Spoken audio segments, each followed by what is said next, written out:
Hello people, it's me, Libluini, and welcome back to my Let's Play of Dominions 6.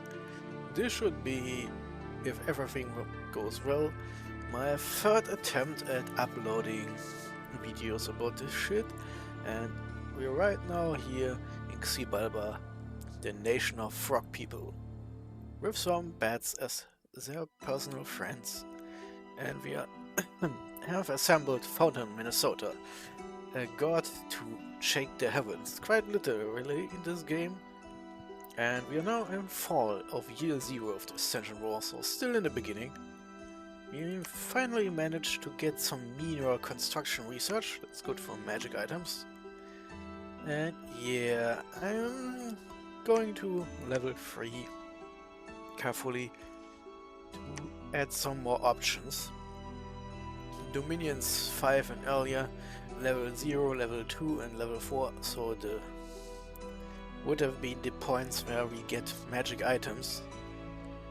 But of course, the other games were balanced in a way where you got magic trinkets at level 0, and then level 1 was some bunch of shit, and then level 2 was more magic items and so on. Dominion 6 completely rebalanced things, as you can see. So now level 0 research gives you nothing. Level 1 gives you some cheap trinkets to forge. Then the spells come running in. And then more magic items and so on. You can probably already see where this is going. So the most powerful items are still only unlocked of the highest level, instead of the old thing, which was something like 2, 4, 6 and then 8. I hope I got this right, because I'm horrible with remembering details. Anyway, construction 3 is in and is in the crew, and the other start levels are running into. So now we are getting down to our messages here. Last time we tried to assassinate some random... No, that's not right. A barbarian chief? That went wrong, and he attacked at night. That's great.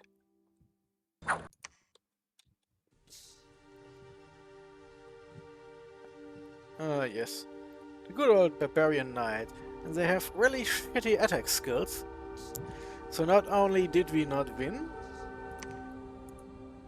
our dumb ass didn't manage to... Okay, we have dark vision, so we get some lesser penalties, and barbarian chiefs don't. So normally the attack skill wouldn't be this bad. But of course, 25 minus protection 13, we could have survived. Holy fucking shit, eh? We are sometimes cursed by bad luck. Yeah, and of course one big hit ends everything. Can we look at this in more detail? Ah yes, of course, repelling, because his blade is too long.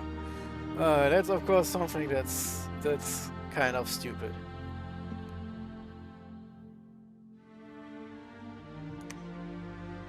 Very detailed battle log, includes individual rolls.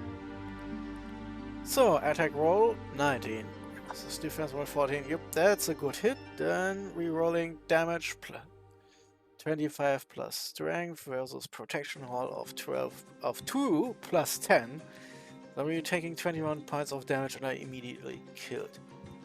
Because slash damage, which apparently hurts frogs a lot more. So that's a lot of suck. So we would have needed a roll of at least 12. So in other words, the fucker rolled maximum damage and then something, and we fumbled our protection roll really badly. So that's embarrassing.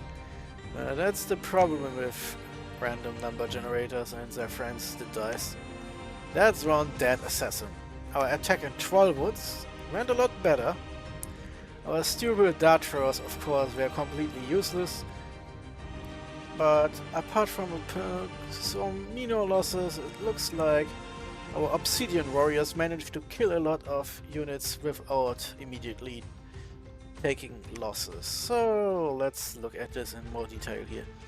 And maybe I should give us team colored squares so we can see what's going on here.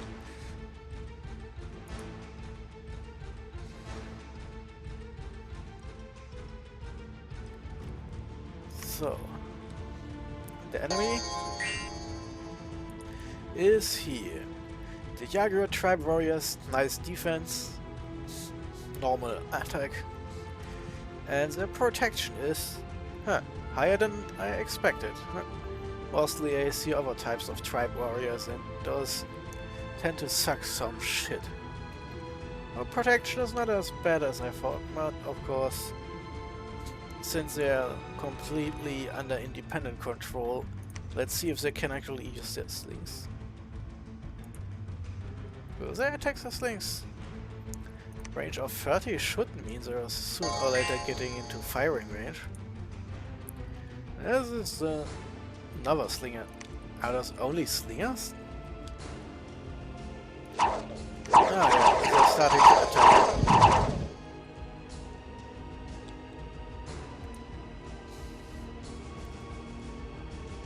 Okay, we have warriors, we're equipped with slings. And we have tribe slingers, we're equipped with slings. Apparently Jaguar tribe warriors are all about the slings. Yeah, so it looks like our losses were due to getting hit in the head with stones. Something our frogs are of course painfully vulnerable to. Ah yes. A Schwab. Also a novum here in Dominion 6 land. There are no random shit on the ground you can kill, accidentally or otherwise. Combat speed 10. Combat speed 8. Oh, our froggies are slower than our giant lord.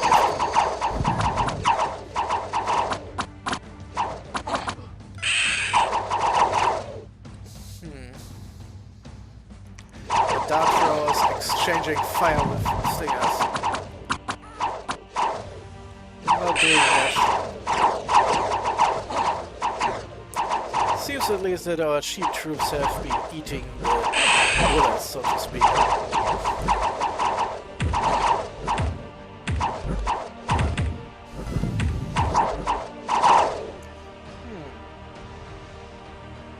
Nothing about poisons. Just taking the role of solid infantry, it seems.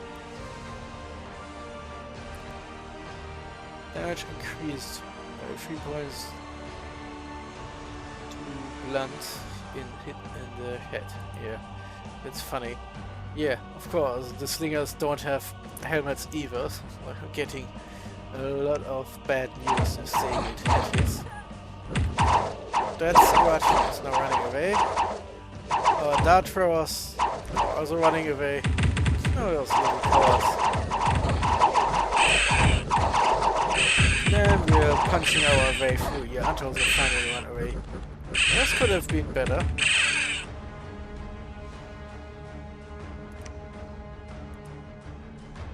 Yeah, that's a lot of hit points. It's probably because our candle strength in this province was higher than expected.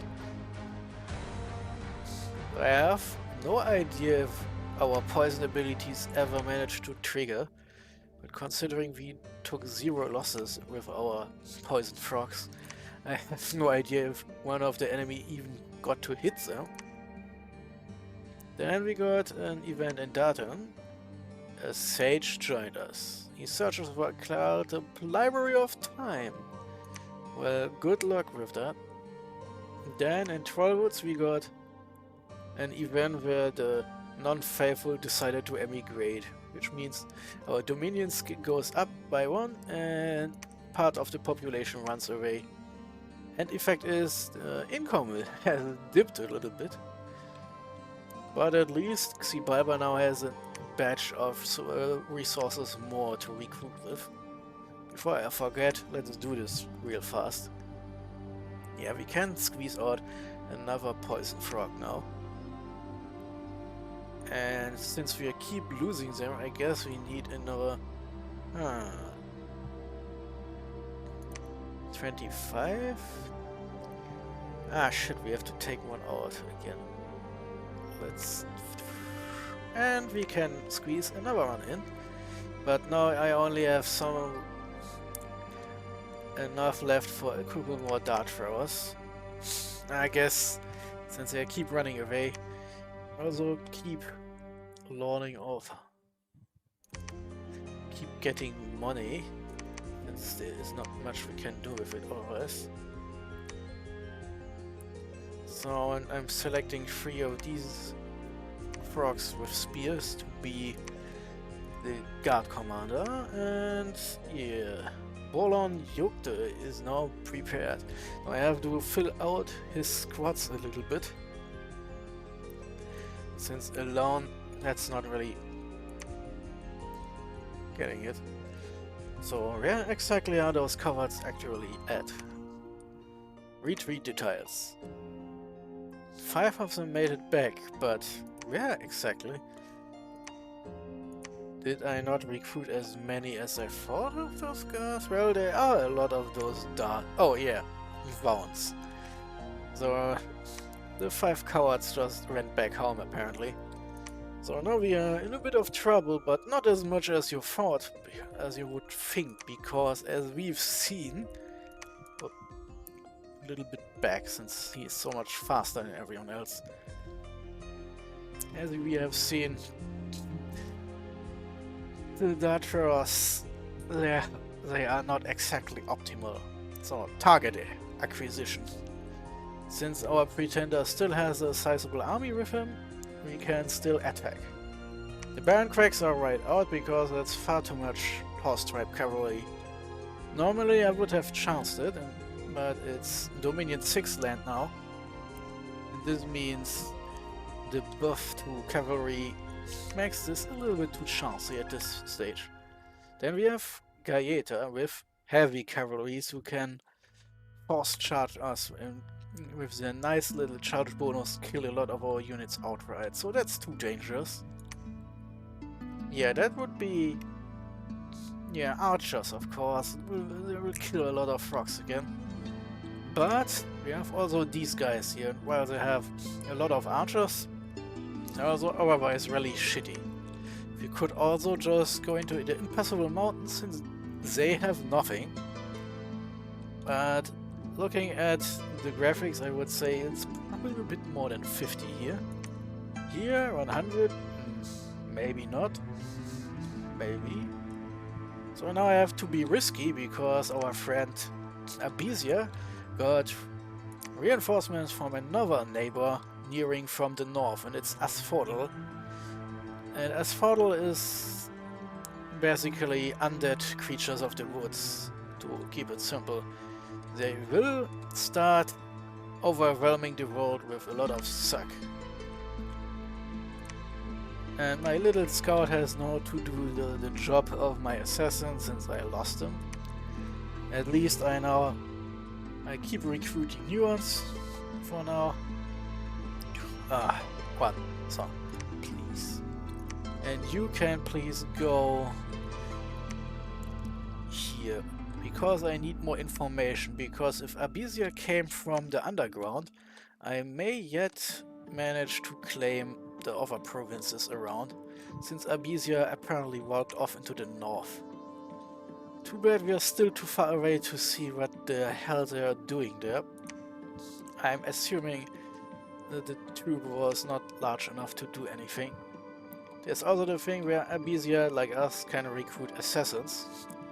And if it works, it's a nice way to clear out independence. So we don't want to have Abizia's snake right around us. Ha, snake, get it?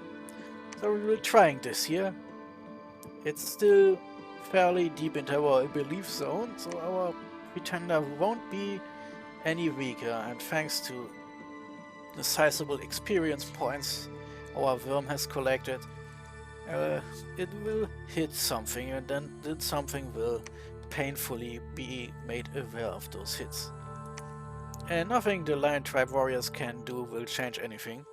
They have a protection from minus 20,000 or something. They're basically naked because Swedes apparently cannot envision black people in heavy armor. At least that's what I'm going with here. I have no idea if the developers actually researched something for their Lion Tribe warriors here, or if they just went with, ooh, black people in hide armor and shields and that's it. Anyway, enough of that crap. No one wants to hear this shit. Let's hope this battle is going quite normally or something. And instead of talking about how the developers are probably racists, to be fair, I don't think so. Well, what is with echoes here? Huh. I guess if I have the money I can build a second fortress somewhere. That would help. Another possible good place for a fortress would be the Grey Forest. As some kind of northern stopgap. I would also like to finish our little circle zone next time. Mages are rolling in. Good, good. Research is done. Yeah, let's see how this is going. Libloini out.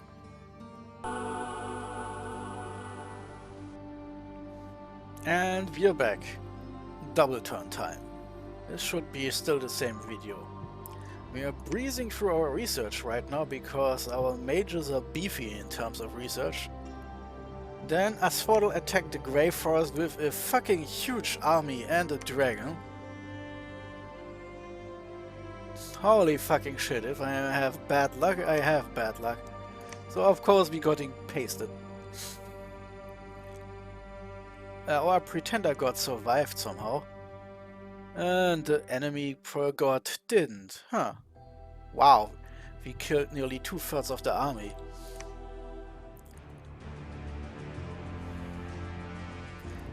Now that's a massive bump, so I guess...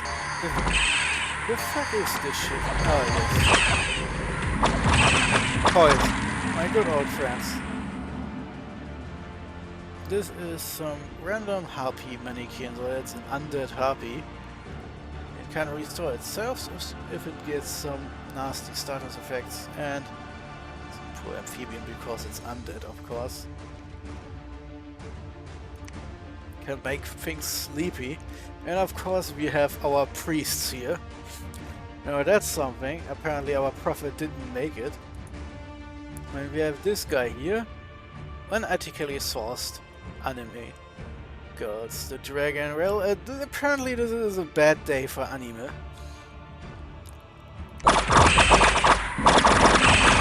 Of course our worm can't poison skeletons, that would be silly. But of course each skeleton will also immediately die since skeletons don't have armor, zero protection. And sleep mines, well, could help. Fatigue damage, yeah, a lot of fatigue. But of course, because of the extra invigoration, my god, thanks to my planning, I guess, my god sometimes woke up a bit somewhere.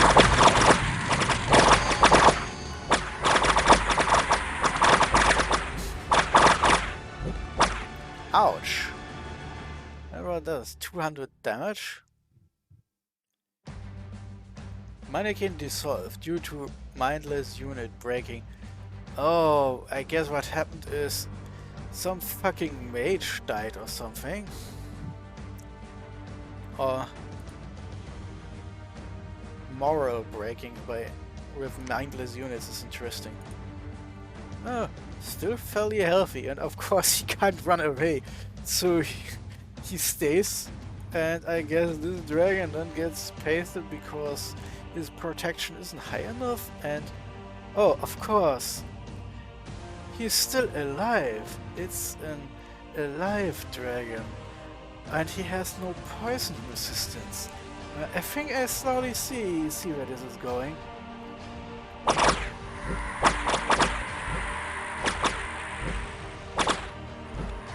That's interesting to see.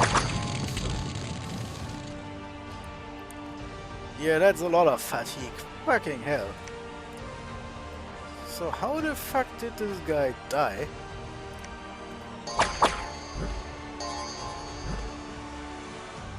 Good that I'm making a video, because I want to get a screenshots from this little duel.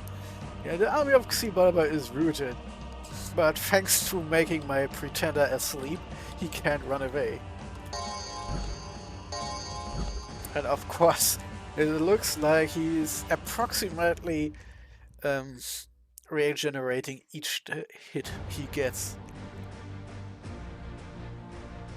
Rabbit girls of unusual size. This must be the enemy prophet, right? Back here. Oh yeah, this guy is still standing here, of course. Somewhat of encouraging his poor super pretender here. It's a wonder that this didn't lead to a moral route, since an HP route, sorry, since all those units died. But I guess all my units died too, so it's still kind of the same. Okay, my hit points are getting lower and lower, but since a pretender somehow survived, now I want to see, did my...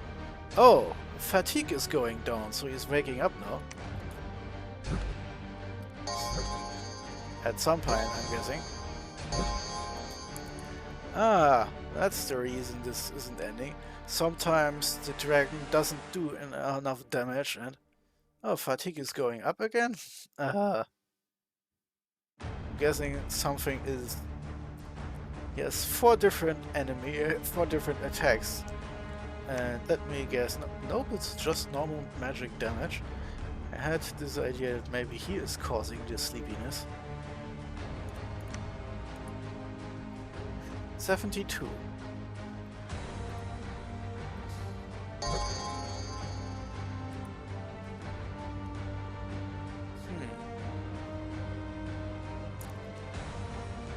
Dragon is affected by fear. Okay, that's of course funny.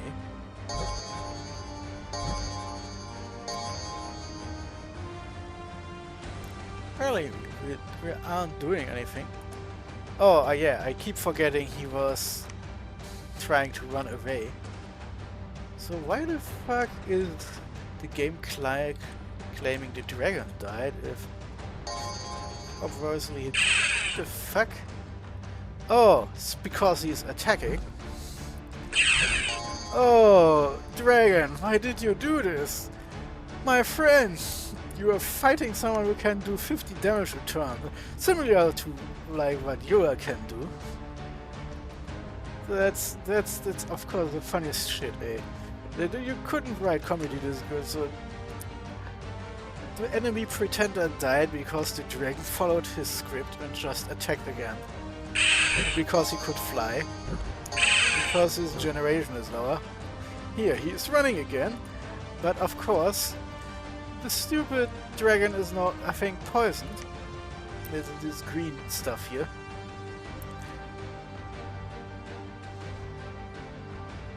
Can I see this? I wish I could roll back here.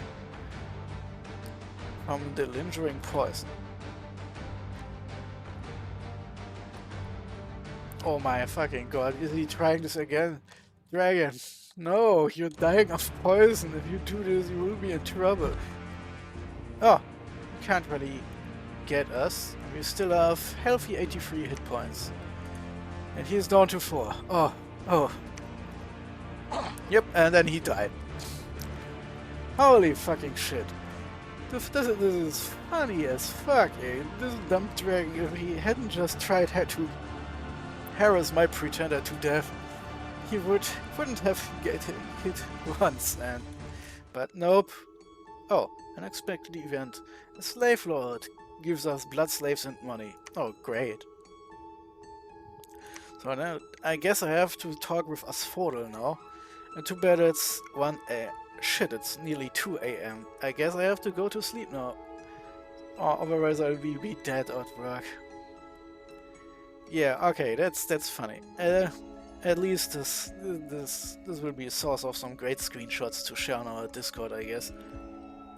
Well, I can't really be mad at losing this battle, considering I killed his god.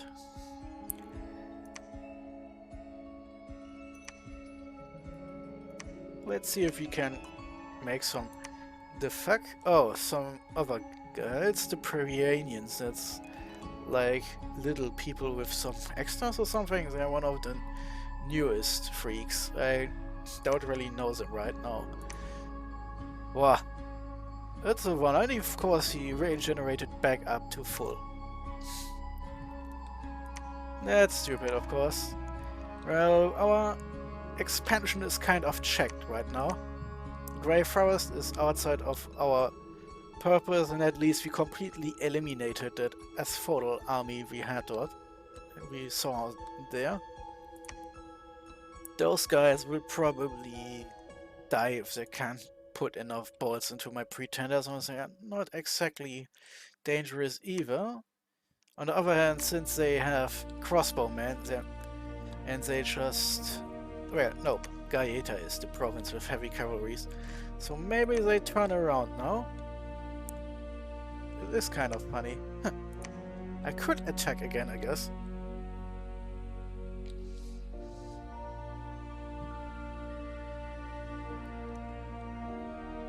Huh. But I also don't want to get exposed, because this edge would then be bordering 3 different players. No, I leave Asphodel to be the ones enticing the enemy to attack. Instead, we are finally clearing up this little spot above.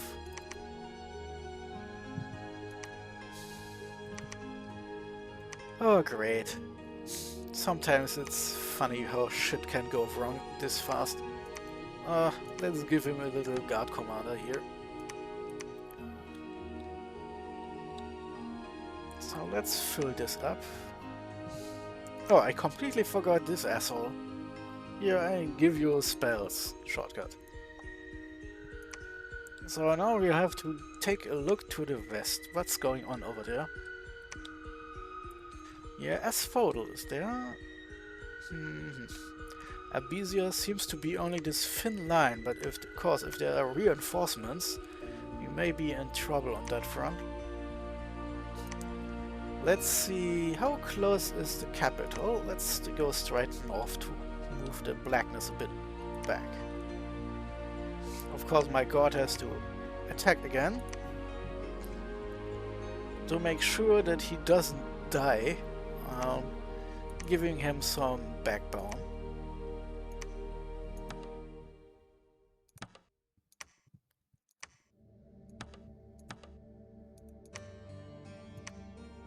Yeah, those aren't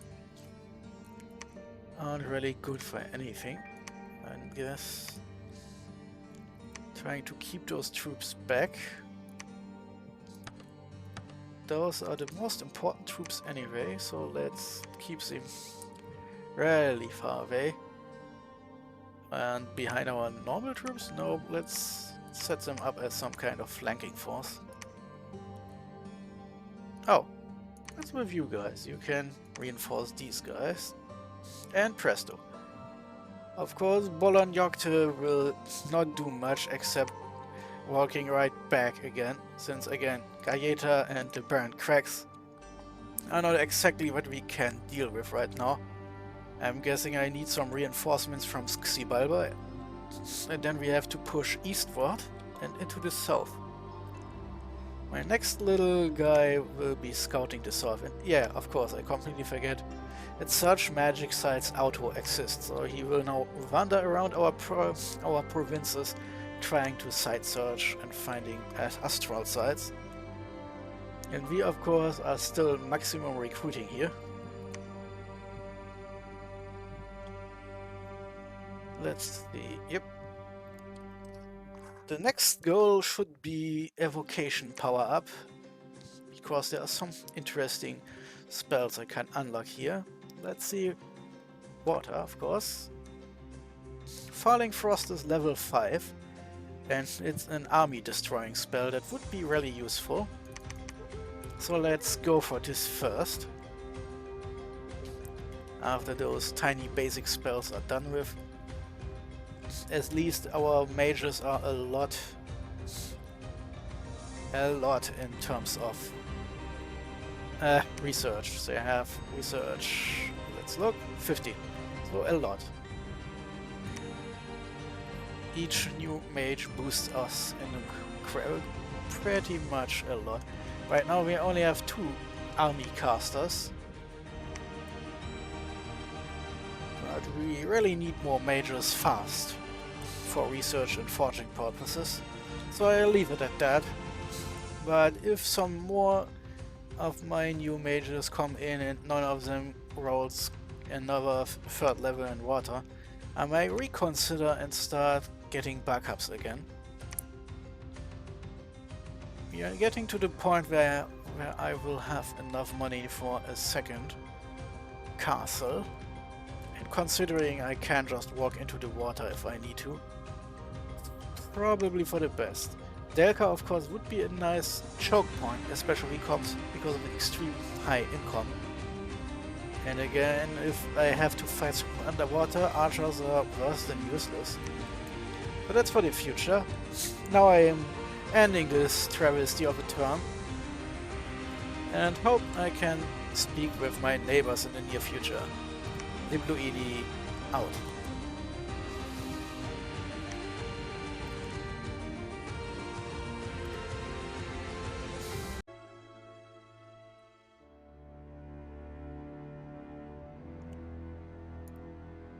Hello people, Libluini is back in the realm of Font, Minnesota. We are still in the year 0, so we have advanced to the early winter. Ascension Wars. We finish another little conjuration level and are now at level 2. We can get ogres now if we want to. But more importantly, underwater we can summon water power, which gives us +1 to water paths on a mage. Useful for the future. But well, now we are getting towards Alteration 2, because there are some nice buffing spells we can use. Followed by Evocation 2, because it gives us some minor things to do with our water levels in attack mode. Then items, construction level 3. Then we are boosting forwards to the good old Falling Frost, something not all of our mages can use, but the few of them who can use it will, yeah, they will make everyone else rue the day. Now let's think about our next target.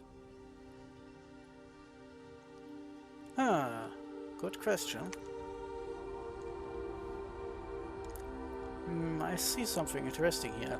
Let's go over away real fast.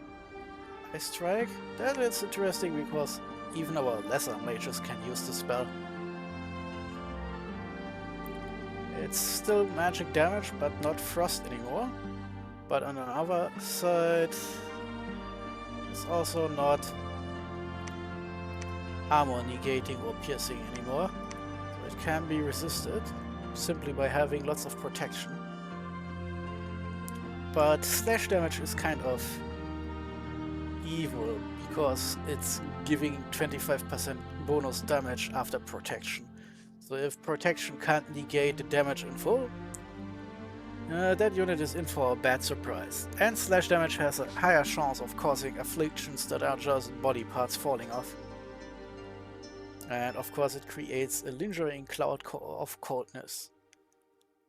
The only drawback is it can't be cast underwater. And of course the area of effect and the range are far below Falling Frost, which has an insane range of 50 cubes, quadrats, squares, that was the word. And a giant area of effect of 10 plus squares.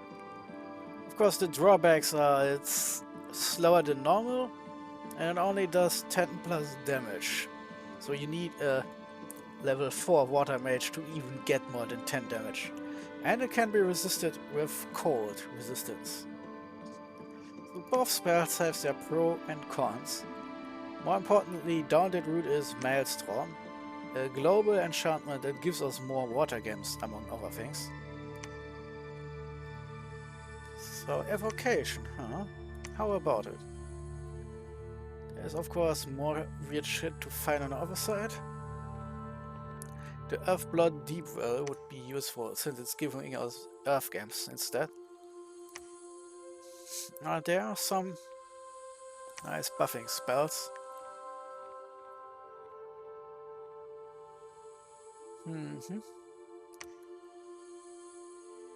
Could all be useful. So let's move in an enchantment level for later.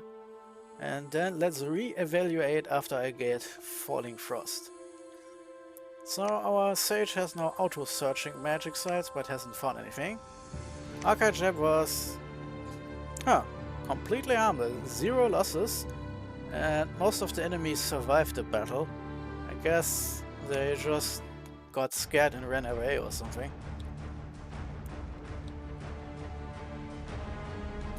Yeah, let's get on with this. Oh, he's still faster than my army. He eats lots of shit, but regenerates, of course. Oh, he got an affliction, a chest wound, which reduces strength by 1 and adds encumbrance plus 5. So he's now getting sleepier faster.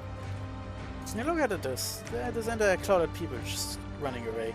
Well, that's some bad moral rolls for you.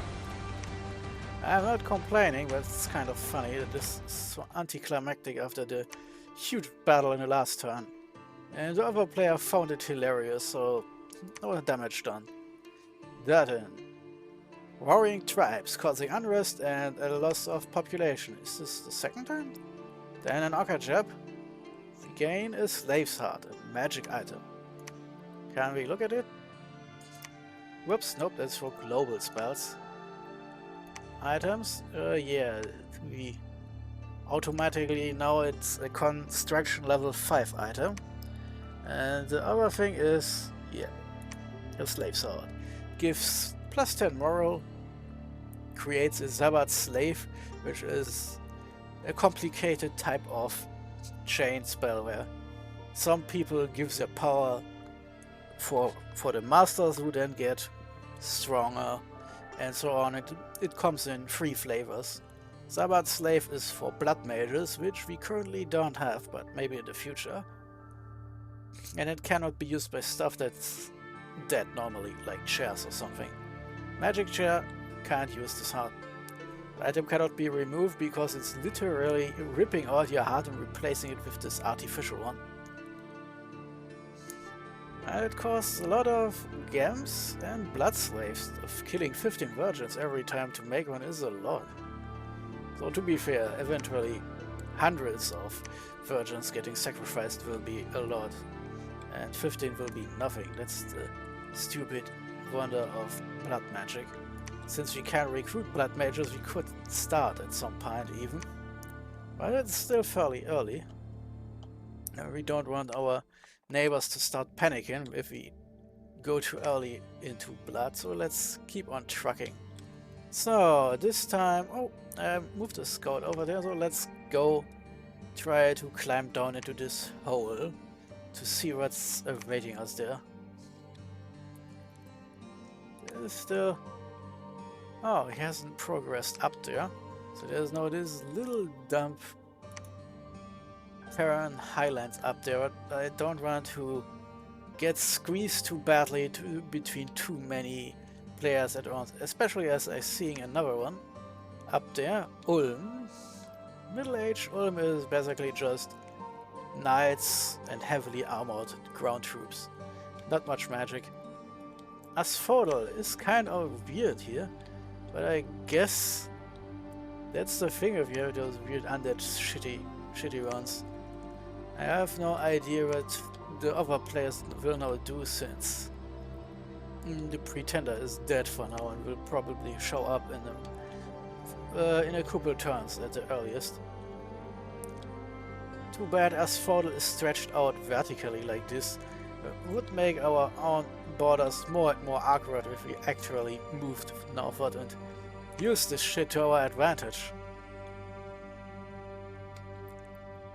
It's such a temptation, but of course we want to keep moving. It's kind of annoying. Why could this guy couldn't be to the west or the east? Instead he is squeezed in between multiple players. And if I move in there, it's kind of annoying, really. Do I risk it? Getting a single province here? Abysia is of course mostly underground and so a lesser threat for now.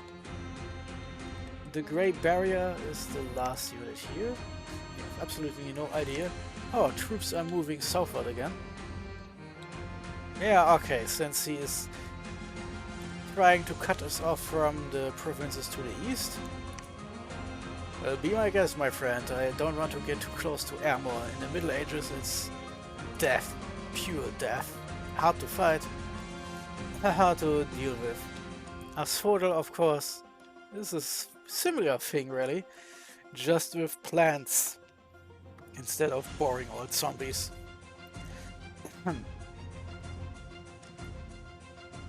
Well, we know he is probably not going to do much except going into another direction. It's a single Minotaur Lord who can't do jack shit against our tiny army.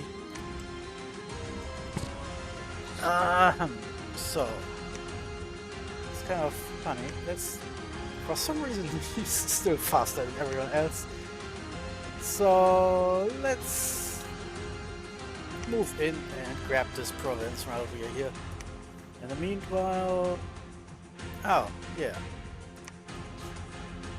Our super mages aren't really that good and our priests are really bad. We have still only 2 mages who can use... Okay. That's interesting options here. But really, the backup here is the best for site searching. Since with at least level 2 we have the best chances at finding something. Level 3 water gives us even better chances at finding something. And I guess I could simply set him to auto. This should get him moving. But now we also need a new leader since our old prophet carved it. Now I'm not having enough resources here. I don't want to stop recruiting sacreds. Seriously. You now have the combined province resources of 4 provinces, but since 3 of them are plains with low resources and high income, we're in kind of a bind here. We only get some usable resource amount from the Trollwoods, and that's it really. The only good thing is that since our units also take a lot of recruitment points, we're still getting close to using everything up. So next turn our growing number of tiny units can be added to the next in line, and we still have this priest hanging around, so we have a second army growing up. And this army will probably then go to the south and then roll around cleaning up to the west. Yeah, that one is sneaking underground. That one, yeah, okay, I don't want to run into people who are... Oh, there's Troll land. Another province. Yeah, Abysia is probably trying to cut us off here. we'll probably have to finish expanding westwards, and after we're established there we might have to come back with some magic. After all, we are kind of incompatible. Water against fire now that. Asphodel, of course, is neutralized as a threat.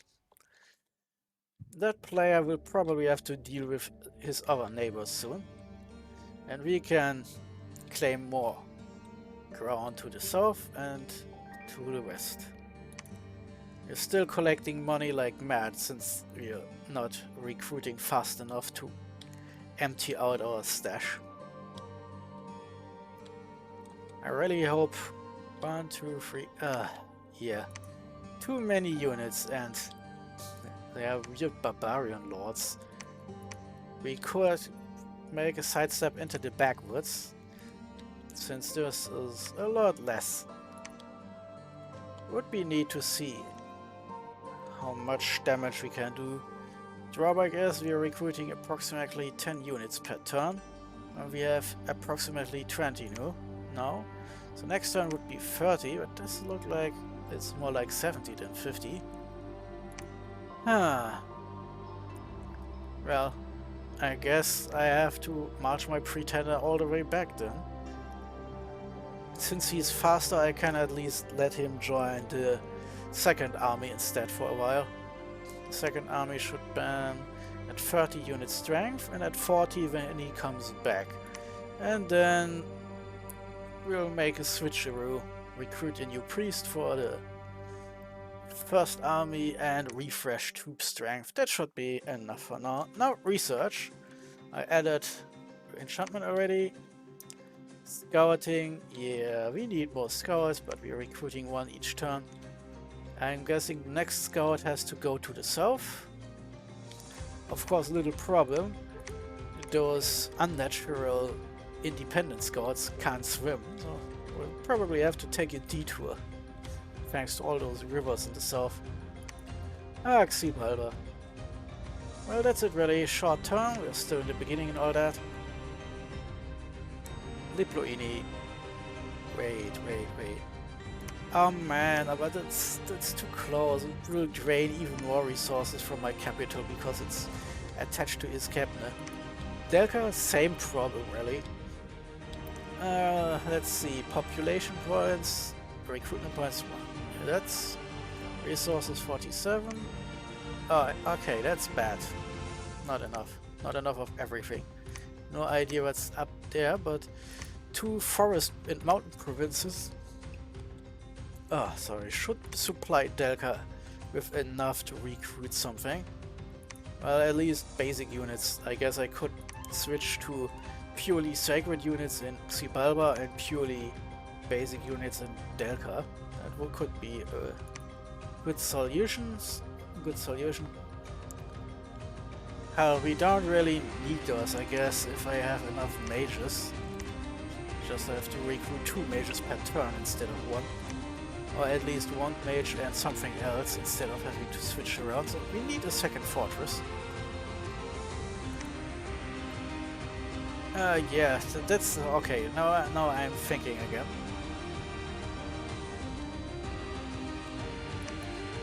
Great Barrier is... yeah, no, that's strategically unwise. How fast can we go there? No, that takes too long. Oh, I'm moving them back here and refresh them with troops. And then I will go immediately outward again. Hey, if Abysia fails over here, I'll probably get a chance to expand eastwards first. It depends a lot on what Xibalba is doing, but since those are fairly high income provinces, and I have no idea if every province is like this or if we're just having been lucky over here, there is a good chance that I'm be forced to do an early war, since if he's too cheeky, that's not good for us. Hopefully we can at least see a battle by moving around. Oh yeah. That seems to be not so good. Yeah, we have no idea where he is going, but let's see if we can catch him attacking Gladewood.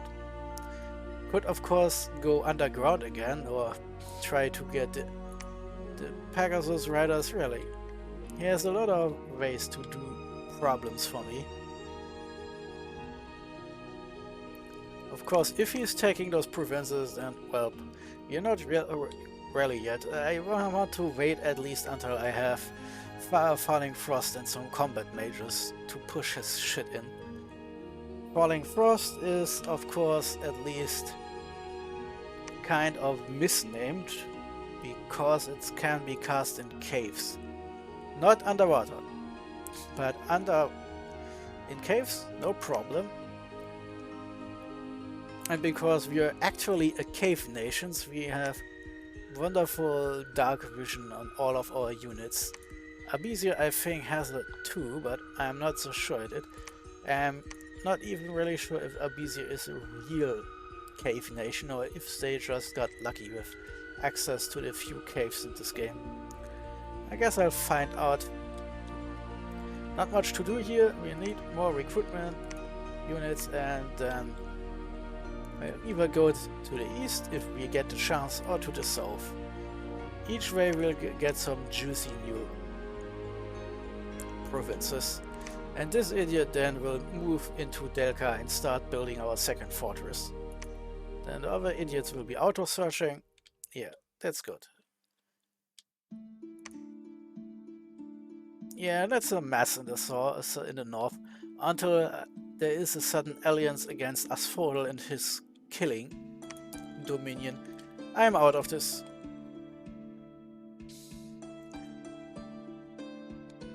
Of course, since there is not much in Grey Forest, I will do the cheeky thing and ask on Discord if he's okay with ceding his province after so much of his shit died there. If he says yes, I'll send in my backup army and give the new army less shit. Or something like that. I'll see how this is going. Right now we want to keep expanding, and in the south and west there is still not much going on.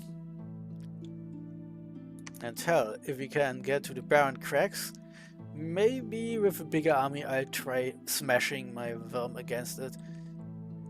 If he has some nice backup, hey, maybe it works out.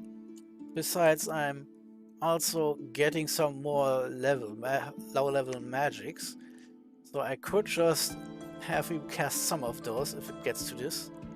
Because yeah, my pretender is also a big mage. So as long as we're slowly going through the levels, we should maybe use this then, if we have to wait a couple turns.